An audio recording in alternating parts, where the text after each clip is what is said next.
Olá, eu sou o Éder Miranda, um apaixonado por tecnologia e te convido para assistir o Talk Data, um talk show sobre informação, tecnologia e distração, para que você possa ficar por dentro do mundo da tecnologia da informação, mas não por fora do resto do mundo.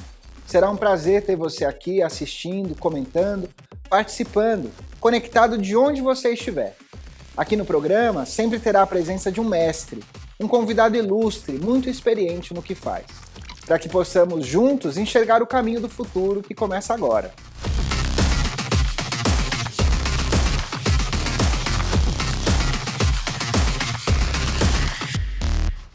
Estamos começando e o tema hoje é cidades inteligentes. E eu já quero de cara chamar para nossa conexão aqui do Talk Data o sensacional, o Renato de Castro, um especialista em cidades inteligentes que esteve, inclusive, lá no TED Talks, falando sobre esse tema. Fala aí, Renato! Éder, super prazer. Pessoal, prazer estar aqui com vocês, é uma honra estar discutindo, poder discutir com vocês um pouquinho sobre o futuro, um pouquinho sobre tendências com aqueles que serão o futuro do Brasil. Estou aqui nesse cenário quase que paradisíaco de Dubai, estou morando aqui desde fevereiro, trabalhando com cidades inteligentes, e eu acho que, antes até mesmo de começar o nosso papo, acho que isso é uma mensagem bacana. Caramba, eu fui, como vocês, um jovem brasileiro, cheios de sonho no meu passado, tomei decisões certas, decisões erradas. Naquela época era muito mais difícil mudar de direção. Comecei a minha jornada profissional, acadêmica, vamos dizer assim, educacional, na escola técnica. Então eu fiz escola técnica, foi uma grande base para mim. Depois fui para engenharia, da engenharia eu mudei para administração. Bem, na verdade eu nunca deixei de correr atrás dos meus sonhos e eu acho que eu consegui. Estou muito feliz, eu já estou morando fora do Brasil desde 2005, há bastante tempo. Dubai, os Emirados Árabes Unidos, é o 9º país que eu moro fora e hoje eu posso dizer que eu sou um felizardo de trabalhar com aquilo que eu gosto. Então acho que, antes de mais nada, se você tem um sonho, corra atrás do teu sonho, estude, porque nada vem de graça, mas tem oportunidade. Não se subestime pelo fato de ser brasileiro ou de estar imerso numa realidade que às vezes não é muito global. Cara, tem espaço e o mundo está precisando de vocês. Então vamos lá, Éder. Eu estou à disposição. Sempre que falamos em cidades inteligentes, a gente pensa em algo futurista, automatizado, cidade dos Jetsons, né? E na verdade não, porque é algo que precisa vir para resolver o problema local. E você acha que a política, eu digo os prefeitos mesmo, assim, eles têm um grande desafio pela frente em encarar esse tripé de soluções que você vai explicar agora pra gente? Não é só tecnologia, né, Renato? É um lance de percepção, né? A gente não pode, como o mundo está mudando, eu falei para vocês lá no início que as novas economias fazem parte desse processo de mudança e tem que ser pilar de cidade inteligente. A gente precisa pensar em cidades de maneira diferente. A gente não pode, do ponto de vista principalmente do setor público, eu não posso mais, como político ou como gestor público, pensar a minha cidade e gerenciar a minha cidade como era feito há um tempo atrás. E a ideia foi trazer exatamente, pensar os conceitos de cidade inteligente, mas trazendo as ferramentas das chamadas startups. A mentalidade do startup, a mentalidade do jovem, como é que se desenvolve uma empresa agora, como é que cresce uma empresa agora, qual é a relação da empresa com os atores, com o cliente, com a sociedade, com o investidor, com o governo. Trazendo isso, nasce o conceito City Smart Up, cidade inteligente, mas com mentalidade de startup. Me fala aí, quais seriam os principais pilares das cidades inteligentes? Primeiro, então, toda cidade precisa de um pitch. Segundo, keep it simple, mantenha simples. Simplicidade. Em vez de pensar em projetos mirabolantes de vamos mudar, fazer metrô que vai chegar até o trem-bala. Cara, qual é o problema que a tua cidade tem? O que isso impacta na qualidade de vida do seu cidadão? Como é que eu resolvo isso? Muitos problemas, na grande maioria das vezes, são resolvidos de forma muito fácil. Eu pego o exemplo de Kamikatsu no Japão. Caramba. Kamikatsu era uma cidade que no ano 2000 o governo japonês mudou a regra, né, a lei do país, e a partir de uma certa quantidade de lixo já não podia mais queimar lixo ao ar livre. Né? Até então, naquela época, se queimava lixo. Kamikatsu já tinha passado, embora fosse uma cidade muito pequenininha, 1.200 habitantes nas montanhas, ela já tinha passado dessa quantidade, e quem passasse tinha que ter um incinerador. Problema de Kamikatsu: um mês reunião dos políticos, não tinha dinheiro para construir um incinerador. Depois de tanta reunião, e abriram isso para a população discutir, alguém levantou a mão e falou: cara, mas será que o nosso problema é não ter dinheiro para fazer incinerador? Ou o nosso problema é a quantidade de lixo que a gente produz? Se a gente muda a forma de produção de lixo, de criação de lixo, se a gente muda a mentalidade do cidadão, provavelmente a gente fica abaixo e a gente não precisa ter um incinerador. Isso foi uma mudança radical no que a gente chama de mindset, né? Na mentalidade. Eles fizeram uma campanha enorme, isso lá no começo de 2000, no ano 2000. Hoje, depois de 21 anos, Kamikatsu é conhecida como a primeira cidade do mundo zero lixo.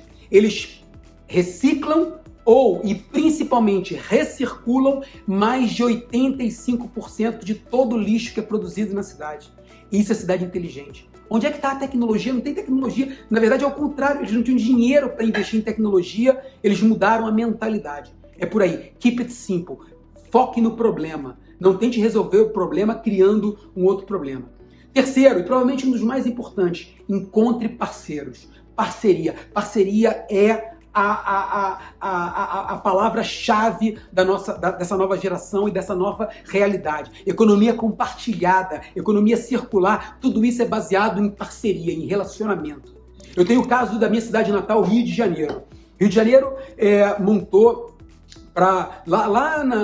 um pouquinho antes da Copa do Mundo do Brasil e das Olimpíadas do Rio de Janeiro, o Rio de Janeiro abriu o Centro de Operações e Comando do Rio de Janeiro, que eu tive o prazer de, durante muitos anos, ser embaixador desse centro. Quando ele foi inaugurado, e veio uma grande empresa mundial para fazer esse processo, o Rio tinha um problema. O Rio tinha um pouco mais de 700 câmeras na rua para monitorar o trânsito. Para vocês terem uma ideia da dimensão, Londres é o país na Europa com a rede de sistema fechado de TV maior da Europa, tem 16 mil câmeras. Moscou tem 179 mil câmeras. Uma cidade, 1000 câmeras. Rio tinha 700. E aí, óbvio, a primeira pergunta foi: como é que a gente consegue monitorar o trânsito e resolver esse problema, pelo menos mitigar esse problema do trânsito com somente 700 câmeras? E aí vem uma decisão ou uma ideia linear política muito fácil. É fácil. Botamos mais câmeras. Naquela época, com a tecnologia existente naquela época, tudo tinha que ser cabeado, né? Tudo tinha que ser conectado com cabo. Só para dobrar o número de câmeras no Rio de Janeiro custava mais do que o próprio investimento do Centro de Operações e Comando do Rio de Janeiro, e não se faria em tempo hábil para o que eles queriam, que era monitorar os grandes eventos do Rio de Janeiro.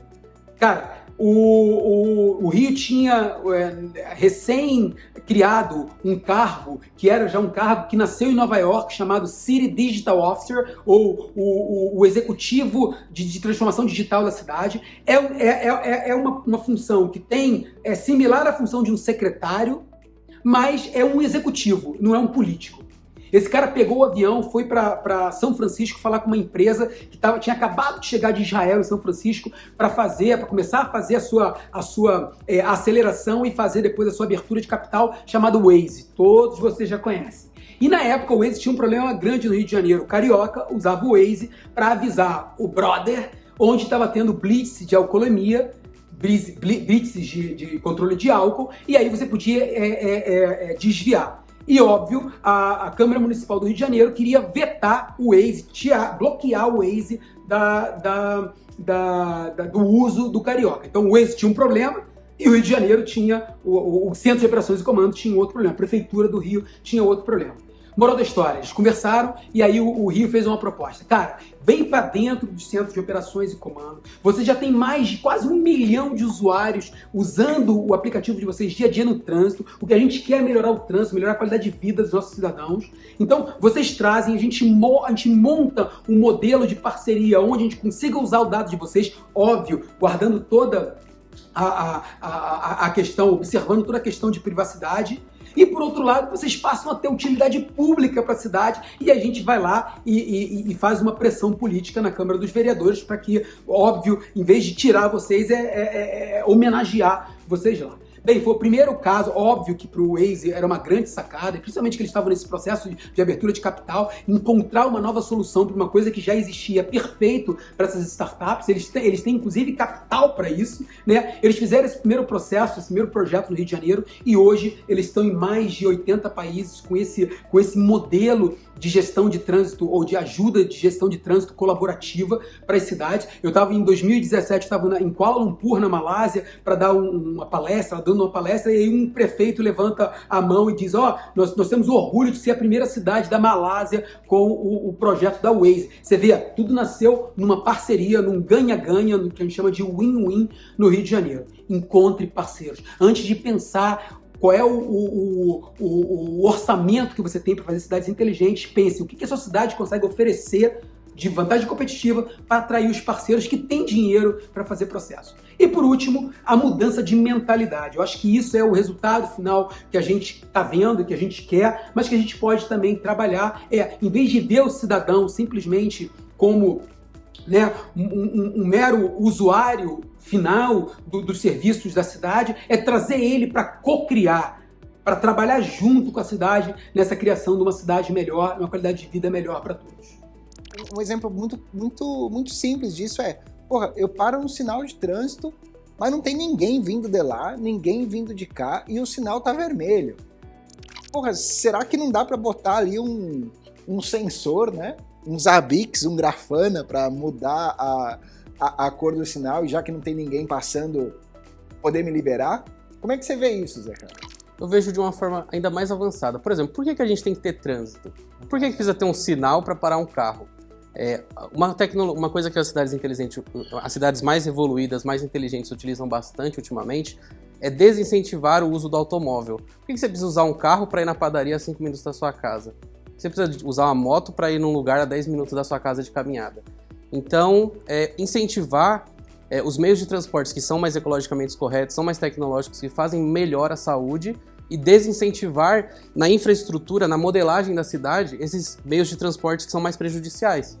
Eu acho que é uma discussão muito boa, porque na minha geração, quando a gente fazia 18 anos, 20 anos, você tinha que ter um carro. Assim, o primeiro bem que você deveria adquirir era um carro.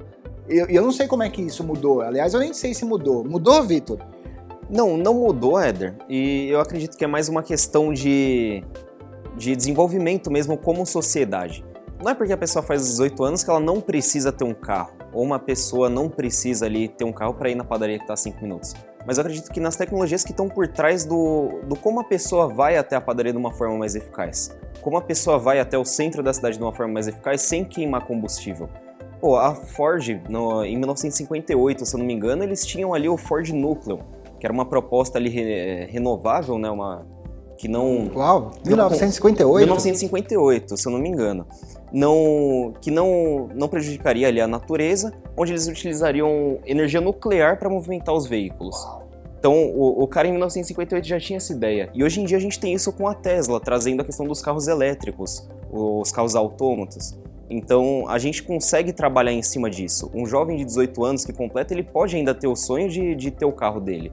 Mas isso tem que se tornar mais acessível e ter uma conscientização melhor em cima disso. A gente, uma empresa cheia de jovens que saíram da ETEC, primeiro emprego, as pessoas não querem cumprir tarefas, né? Eles não querem ser parte de um processo produtivo. Então, nas segundas-feiras a gente tem lá uma reunião, e que a gente chama de reunião de ideação. Toda a galera traz as ideias, o que a gente chama de experimentos também, e aqueles experimentos são votados e a gente define a próxima quinzena de trabalho. Então, e a gente chama isso de cocriação, quer dizer, não importa a posição que a pessoa tá dentro do nosso time, a ideia que ela traz, ela pode ser a ação daquelas próximas 2 semanas do time inteiro, né?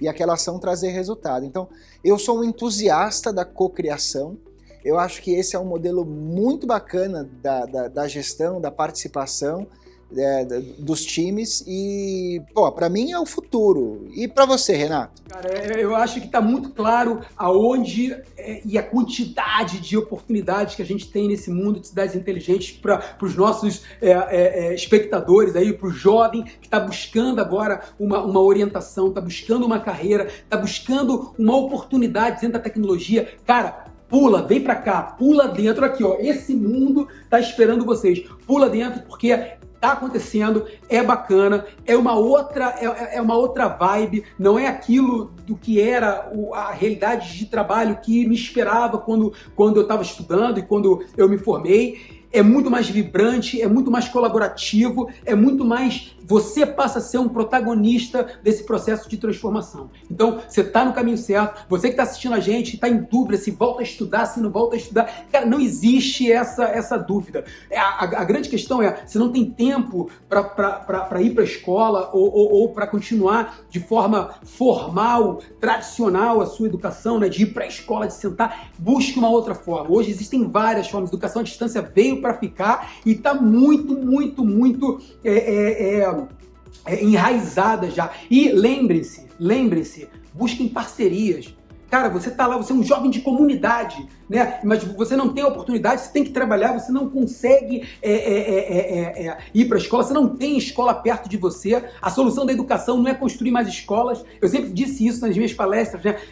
Palestras internacionais, eu falava, cara, vocês não conhecem meu país, o Brasil. Eu tenho uma região lá chamada Amazônica, que eu tenho uma escola a cada 10 quilômetros, e eu tenho um rio de 10 quilômetros no meio. Então, a distância entre uma criança e outra criança fora da escola não é a distância de ir para a escola, é todo o desafio de chegar até a escola. A escola não precisa mais ser um posto fixo onde você tem que ir. A escola pode vir até você e busca parceria, encontre. Tem muita coisa bacana no Brasil e fora do Brasil para ajudar vocês a continuarem essa caminhada de vocês educacional e, principalmente, ajudarem vocês a se inserirem nesse mundo que está precisando de vocês e que, na verdade, só existem para fazer uma realidade melhor para nós todos, para vocês e para os filhos de vocês no futuro. Pessoal, foi um grande prazer.